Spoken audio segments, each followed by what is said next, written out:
I wrote Ice Ice Baby when I was 16 years old. I never could imagine the type of success I was gonna have. I sold 160 million records. We were selling 1 million records a day. When it blew up, I was 19. And at that point, everybody realized, he's white? What? And they're already jamming to Ice Ice Baby. It's all over radio, #1 everywhere. I think my record had sold like 4 million, 5 million copies or something like that at that point, which is only like a week into it. Crazy. Hey, I'm doing good, man.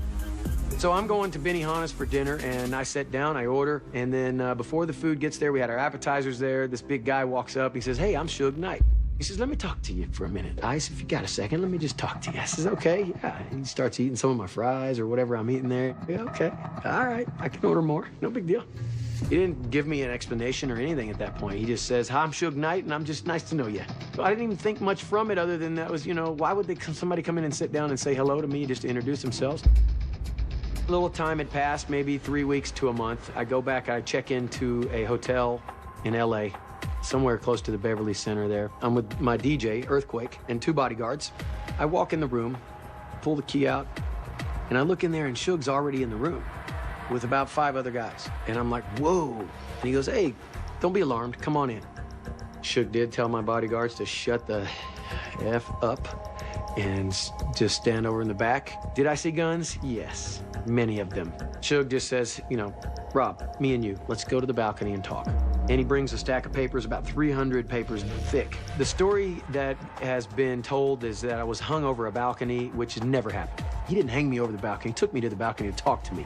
I got it. You don't have to hang me over. I didn't want to question that or test that water, so to speak. It looked like it was freezing, and there was ice crystals floating across of it, so I didn't want to jump right in. You see what I'm saying? Didn't look like a hot tub to me.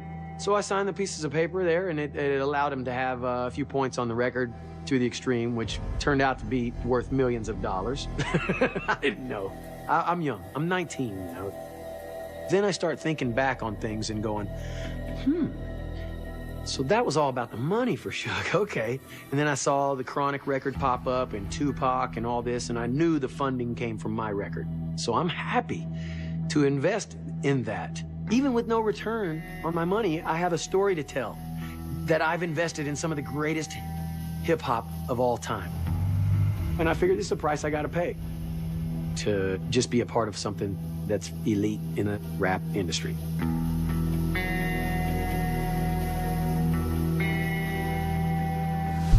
We gave Mario Johnson $400,000 advance. Suge's deal is he got a 25% management fee. So he made $100,000 off that advance. It's the most money he'd ever made. He came back, must have been a couple weeks later, and says, I got another client. He brought in Doc and Dre. No one could do it better. Came out, it made a huge splash. Like, oh my God, this is the next guy. You know, I made it to that position. The DOC was